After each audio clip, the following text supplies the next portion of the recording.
যদি 4 জায়গায় টেলিফোনও থাকে তাহলে এই বিয়েটা আসলে শুদ্ধ হবে। এখন তো কনফারেন্সের মাধ্যমে এটি করা সম্ভব টেলিফোনে, সেক্ষেত্রে না, হবে না। কারণ হচ্ছে এখানে কারসাজি থাকতে পারে, এখানে সাক্ষীরা তারা মানে এখানে নেজার হবেই, মতভেদ হবেই, এখানে এট এ টাইম সবাই কিন্তু শুনতে তো পাচ্ছে না।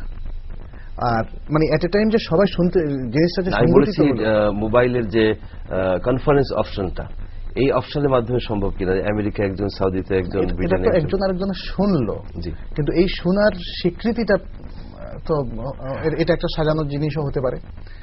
বরকে কনেকে মানে এখানে ঝগড়া লাগার, ইসলাম ঝগড়া লাগার সমস্ত পথকে বন্ধ করে দিয়েছে। এই জন্য বিবাহ মতো একটা বৈধ শরীয়তের একটা সুন্দর বিষয়, এটা যেন নিশ্চিত ভাবে হয়, সেটা নিয়ে যেন কোনো খেলাধুলা না হয়, কনফিউশন না হয়, ঝগড়াঝাটি না হয়, সংসার যেমন যেন সুন্দর হয়, এই জন্যই এই শর্তটা মূলত। অনেক ধন্যবাদ। সুপ্রিয় দর্শক, যাচ্ছি আমরা একটি বিরতিতে। অনেক প্রশ্ন রয়েছে, এসব নিয়ে ফিরে আসবেন ইনশাআল্লাহ। থাকুন দিগন্তের সাথে। সুপ্রিয় দর্শক, স্বাগত পুনর্বার সরলপথ লাইভের 247তম পর্বের বাকি অংশে। আপনারা এই অনুষ্ঠানটি দেখছেন ইসলামী ব্যাংক বাংলাদেশ লিমিটেডের সৌজন্যে। আমরা প্রশ্ন নিচ্ছি, এটি পাঠিয়েছেন সিলেট থেকে তাসনিম। তিনি জানতে চেয়েছেন, আমাদের দেশে ভূমিকম্প হলে আমরা কিভাবে আল্লাহ তাআলার কাছে সাহায্য চাইব? ভূমিকম্প হলে তো নয়, বরং হওয়ার আগে কিভাবে আমরা আল্লাহর কাছে পানাহ চাইতে পারি, যাতে ভূমিকম্পর মতো এত বড় মহাপ্রলয় আমাদের দিকে ধেয়ে না আসে? প্রফেসর ইব্রাহিম। জি, একটি তো হলো দোয়ার মাধ্যমে সাহায্য চাওয়া, সেটা তো অসংখ্য দোয়া আছেই। আর আরেকটি হলো যেসব অপকর্মের কারণে ভূমিকম্প তৈরি হবে, সেই অপকর্মগুলো থেকে আমাদেরকে তওবা ইস্তেগফার করতে হবে। যেমন ইমাম ইবনে আবি দুনিয়া তিনি একটি হাদিস বর্ণনা করেছেন, আয়েশা সিদ্দিকা রাদিয়াল্লাহু আনহাকে একজন এসে জিজ্ঞাসা করলেন, ইয়া উম্মাল মুমিনিন আখবিরিনি আনি জালজালা, হে ইমানদারদের মা, আমাকে ভূমিকম্প সম্পর্কে বলুন, কেন এটা হয়? তখন তিনি বললেন, ইজাস্তাবাহু জিনা, কোন জনপদের মানুষেরা যখন ব্যভিচারকে বৈধ করে নেয়, ও শারিবুল খুমুর এবং মদ পান করে পানির মতো, ও দরাবু বিল মাআজিফ এবং বাদ্যযন্ত্র ব্যবহার শুরু করে অবাধে, এই তিনটি মহাপাপ যখন সামাজিক রূপ নিয়ে ফেলে কোথাও, তখন গারাল্লাহু আযজা ওয়া জাল্লা ফি সামাইহি, আকাশে তখন আল্লাহ ওই জাতিকে ঘৃণা করতে থাকেন। ফাকাল লিল আরদি তাজালজালি বিহিম, তখন তিনি জমিনকে সেখান থেকে নির্দেশ দেন যে তুমি এদেরকে নিয়ে কম্পন সৃষ্টি করো, ভূমিকম্প তৈরি করো। ফাইন তাবু ওয়া নাজাউ, যদি তারা তওবা করে এবং এই তিনটি অপকর্ম থেকে ফিরে আসে, তাহলে আল্লাহ তাআলা বৃহত্তর ভূমিকম্প থেকে ক্ষমা করবেন। ওয়া ইল্লা হাদামা আলাইহিম, আর যদি তারপরেও তারা কন্টিনিউ করে এই পাপগুলো, তখন ধ্বংসাত্মক ভূমিকম্প দিয়ে তাদেরকে মেসাকার করে দেবেন। তো সবচেয়ে বড় আশ্রয় তো হবে এই সব অপরাধ থেকে যদি আমরা ফিরে আসি তাহলে, কারণ আল্লাহ তাআলা কারো উপর তাদের অপরাধ ছাড়া জুলুম করে কোনো ধ্বংসযজ্ঞ আল্লাহ চালান না। যেটা সূরা রুমে আল্লাহ বলেছেন, যহরাল ফাসাদু ফিল বাররি ওয়াল বাহরি বিমা কাসাবাত আইদিন নাস, জলে স্থলে বিপর্যয় সৃষ্টি হয়েছে মানুষের হাত যেসব উপার্জন করে সেগুলোর কারণে। অতএব এগুলো থেকে তওবা ইস্তেগফারই হলো ভূমিকম্প থেকে বাঁচার সবচেয়ে বড় উপায়। আর এই যে বিপর্যয়গুলো, এগুলো তো সব আমাদেরই কামাই, নিঃসন্দেহে।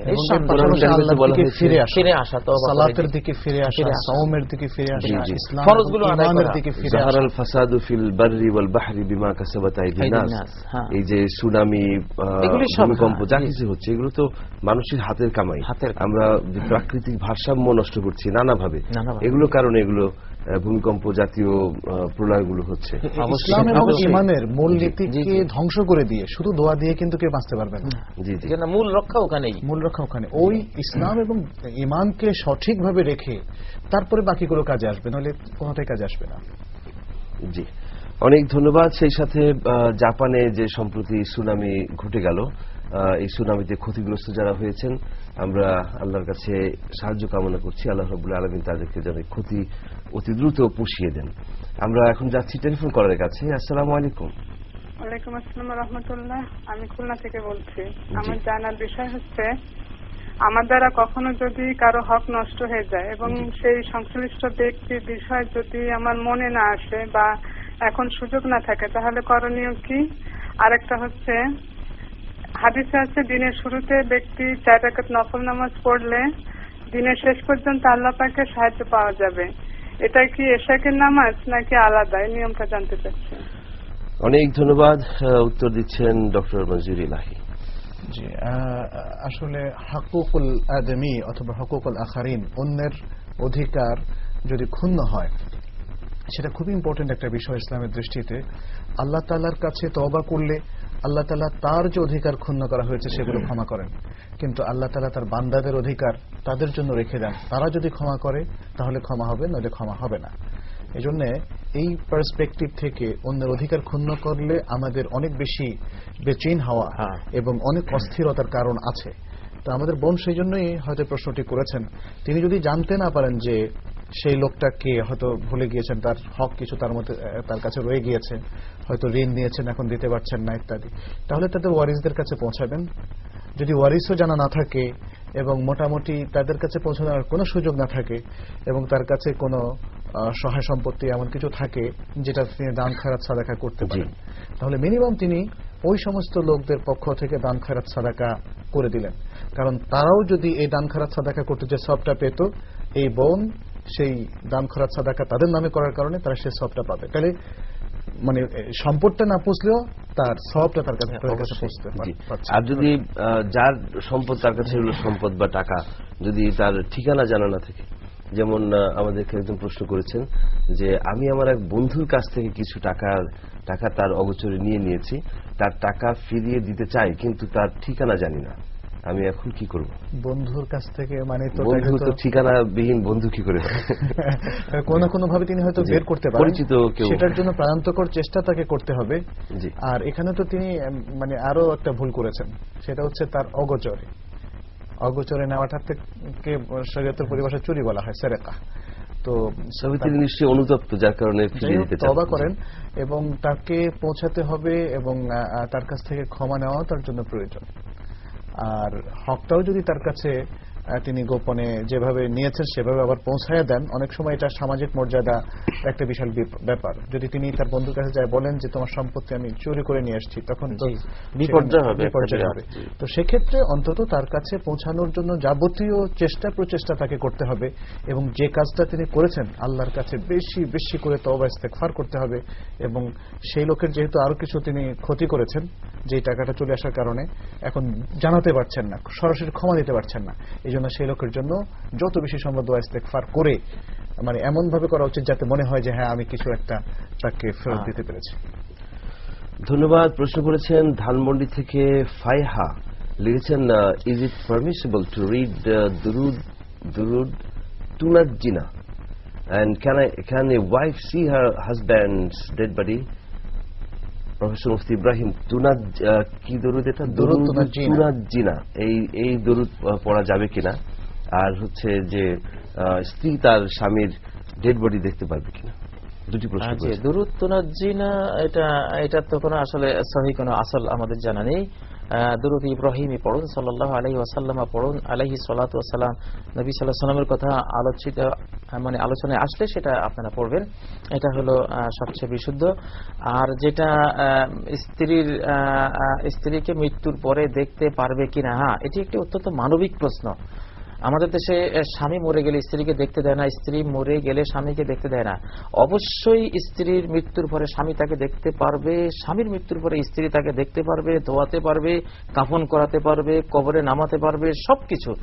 এর দলিলগুলো হলো, যেমন ইবনে মাজাহ একটি হাদিস রয়েছে, নবী সাল্লাল্লাহু আলাইহি ওয়াসাল্লাম তার স্ত্রী আয়েশাকে বলেছেন, ইয়া আয়েশা লাউ মুত্তে ক্বাবলি লা ওয়াসালতুকি ওয়া দাফানতুকি, হে আয়েশা তুমি যদি আমার আগে মৃত্যুবরণ করো তাহলে আমি তোমাকে ধোয়াবো, আমি তোমাকে কাফন করাবো, নবীজি বলছেন আয়েশাকে। তারপর বাইহাকির মধ্যে একটি সহিহ হাদিস রয়েছে, ওয়াসালা আলীউন রাদিয়াল্লাহু আনহু ফাতেমা রাদিয়াল্লাহু আনহা, হযরত আলী তার স্ত্রী ফাতেমাকে নিজ হাতে ধুইয়েছিলেন, মৃত্যুর পরে গোসল দিয়েছিলেন।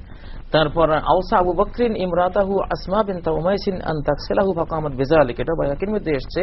আবু বকর সিদ্দিক রাদিয়াল্লাহু আনহু তার মৃত্যুর আগে ওসিয়ত করেছেন যে আমার মৃত্যুর পরে আমাকে গোসল দেওয়া হবে আমার স্ত্রী আসমা, এবং সেই আসমা সেটা করেছেন। জি, অতএব এসব দলিলের দ্বারা তো স্পষ্ট হলো যে সবচেয়ে নিরাপদ হলো স্ত্রী স্বামীকে ধোয়াবে, স্বামী তার স্ত্রীকে ধোয়াবে, এটাই হলো সবচেয়ে সুন্দর জিনিস। একেবারেই ঠিক নয়, শরিয়া সম্মত নয়। জি জি, অথচ আমাদের সমাজে ব্যাপকভাবে প্রচলিত হাদিসের নামে তারা মনে করেন যে স্বামী স্ত্রীর সম্পর্ক শেষ। কিন্তু এটা কি দলিল আছে? এটা কোনো দলিল নেই।